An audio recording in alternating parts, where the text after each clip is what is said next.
Welcome to Onshape for Makers, where we are creating models to go to the shop. Tonight is a slow walk through patterns in a loop. A little bit of parametric programming, one step at a time, talking about how to do it and why it works. Going to go very slow so you can work along with me if you want to. This is not a speed run. So get a big cup of coffee and just relax and let's enjoy it.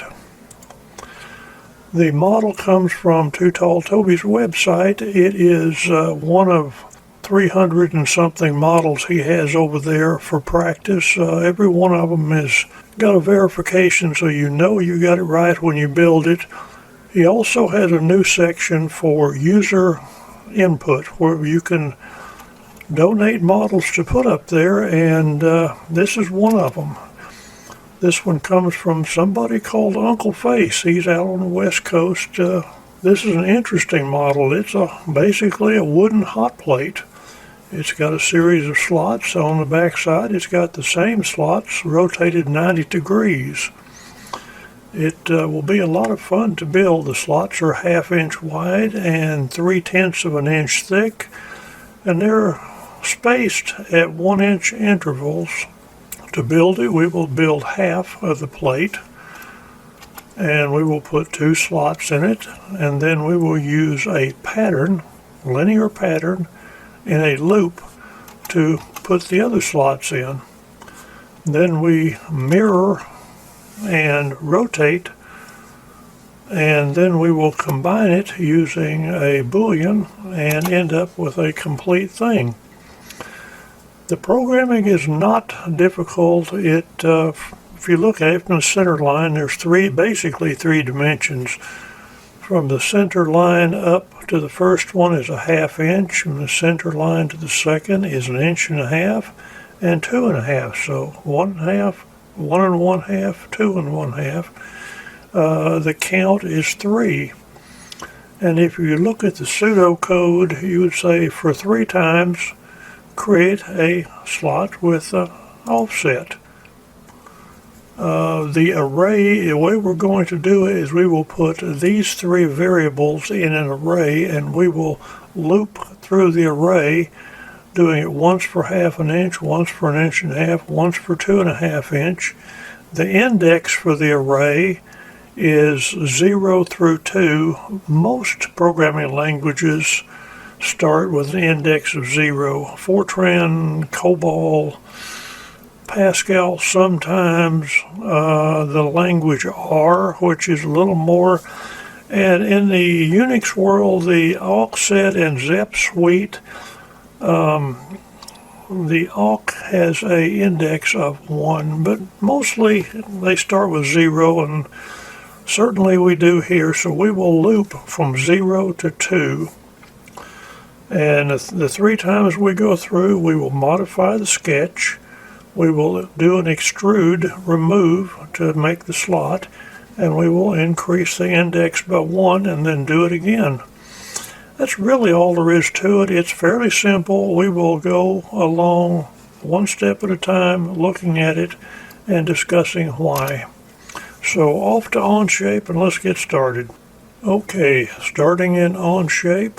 We will, by the way, this is the free version of Onshape.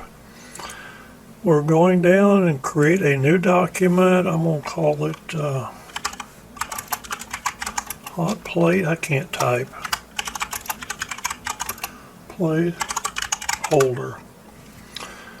We will come up to the hamburger menu on the left and go to workspace units.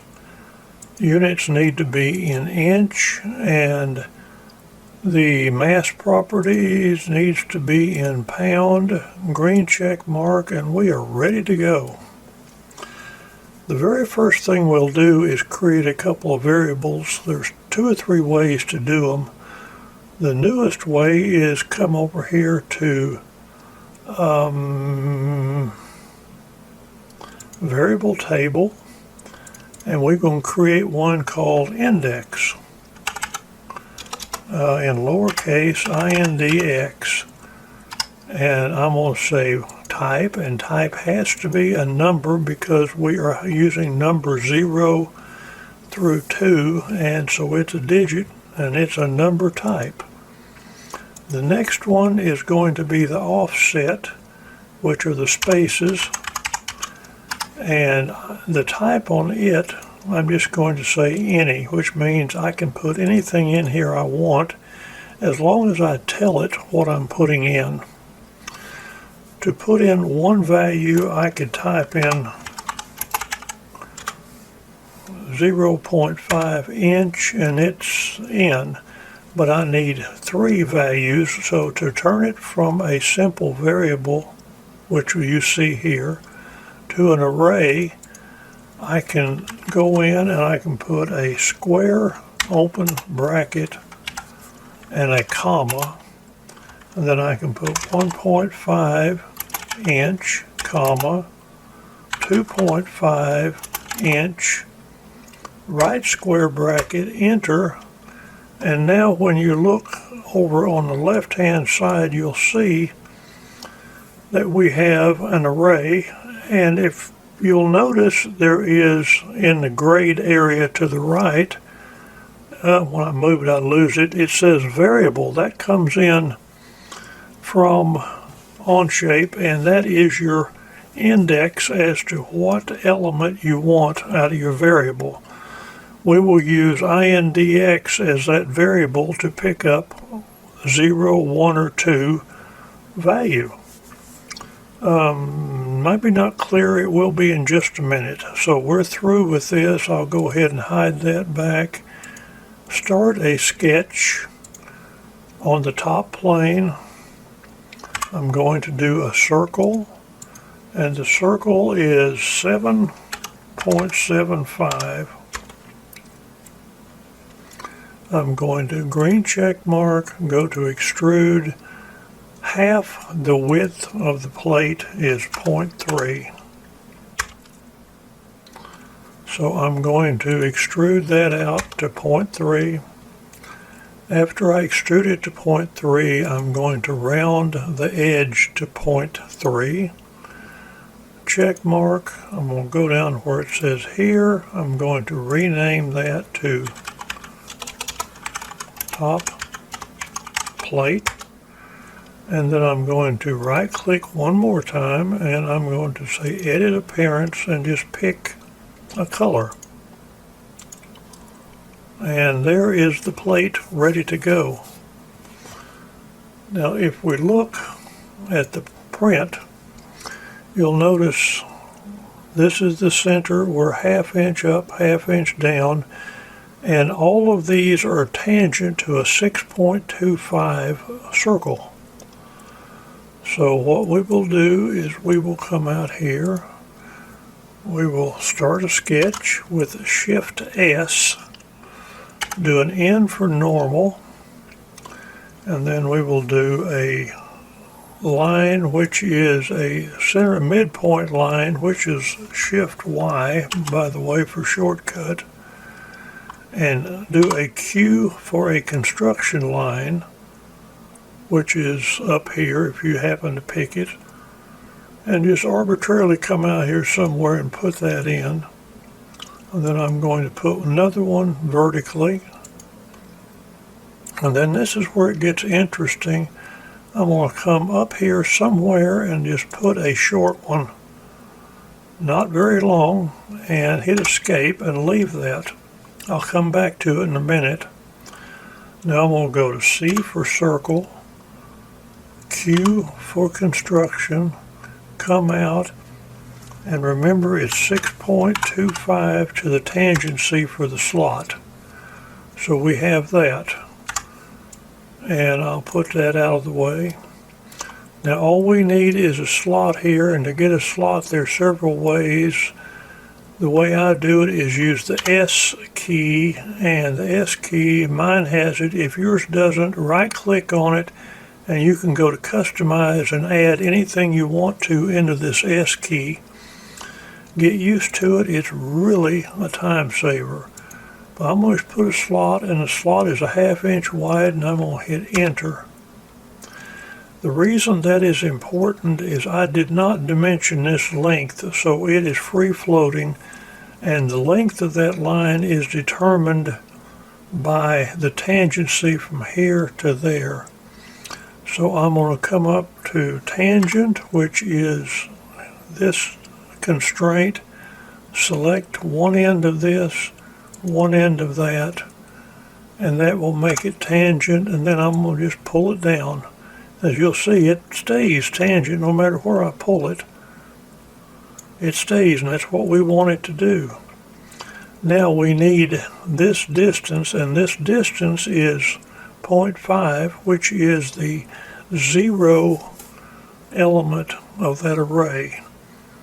To get that over to here, we're going to do D for dimension, select the center line and the center line, and come out, and backspace, and do a pound sign, and come down and hit enter, and that is the array. Now we need to tell it which element in the array, so we're going to do left square bracket and pound sign and index and right square bracket, and that should be 0.5, and that is 0.5 because index is set to 0, and the first element of this array is 0.5, so here we are. Now we need one down here, and the easiest way to do it is come up to mirror under the sketch tool, not under the studio, but under the sketch tool. Select mirror, select the center line, and then we want to select this, and how we select it is important. If we select a window from left moving to right, the only thing it will pick up is what is fully enclosed in the select window. If I select from right to left, anything that is fully enclosed in the window will also be selected, but anything that's even partially in the window will be selected. It vacuums up everything in sight, which is good for some things, but not this. So now we have everything we need in this sketch to make it work. So we're going to go to green check mark, and we have the sketch, and now we need to do an extrude up here. We need to do a remove, and we need to remove this and that takes that out. Now what we need to do, no, we don't either. That's not the right thing to do. What we need to do is come up here to variable. I almost missed something. And we need to increment this variable index. And to do that, you can't just increment it, but you can replace it. It sounds silly, but that's the way it works. So I'm going to name INDX, the same name, and I'm going to make it of type number, and I'm going to add to it pound sign index plus 1. The way this works, you get a new variable named index, which is the same name as what we currently have, but it's not the same variable because it takes the old index, adds 1 to it, and creates a new variable by the same name. It's kind of a shell game, but it's the way this works. So we're going to say check mark. And now index has a value of 1, so when we come back through the sketch, it will now be using 1.5 instead of 1/2 for the offset. Now we need to do a linear pattern, and what we want to pattern is not a part, we want to pattern a feature. Which feature do we want to pattern? We want to pattern the sketch, the extrude, and the increment, because every time it goes through we want it to do those 3 things. So we will say we want it to go in this direction, and I'll have to get the sketch because it's hidden it from me. We want it to go in that direction, and to make it go in that direction, we can set the offset distance to 0 because our array is setting it internally, and we want to do 3 of these, not 32, but 3 of them. And we want to reapply, and reapply is interesting.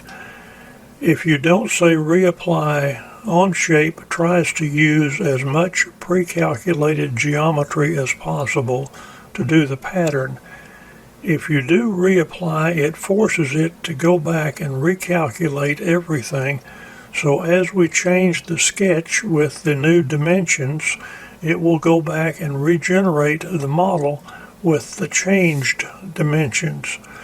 So this is what actually is more important than probably any of this.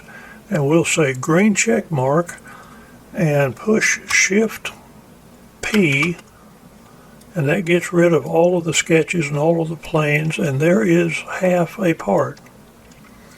From here it's real simple. We just highlight the part, come up here to mirror, select mirror plane, highlight the part, and select new, not add but new, check mark. Now you'll notice we have 2 parts. We have top part and bottom part.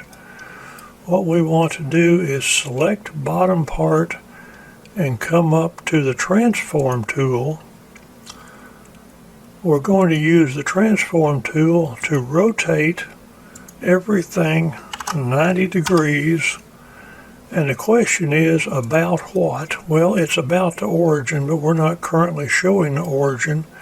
So we can select the mate connector, and then we can select the origin itself, and that provides us the pivot point for the 90-degree rotation. Hope that made sense. Okay, so now we have 2 parts.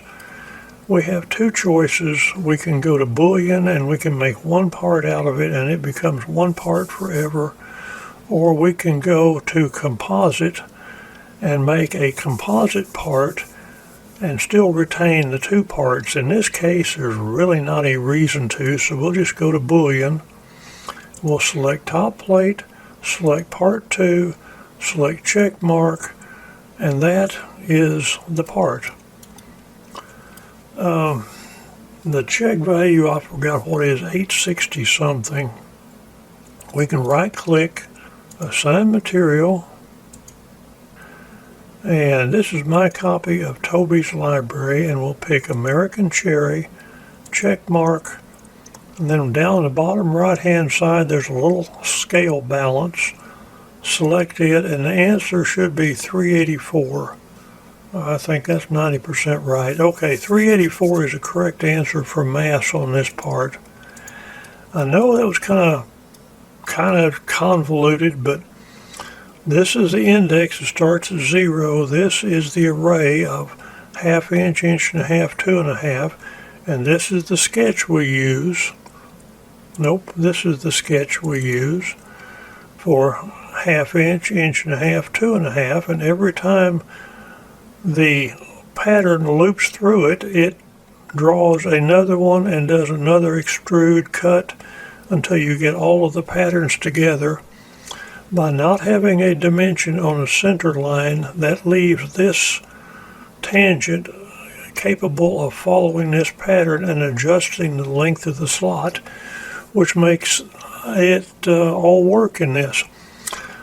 I know it's about clear as mud, but hope you guys have fun, and I'll try another one of these things and see if I can get a little more articulate at some point. Anyway, leave feedback if you got questions. Talk to y'all later.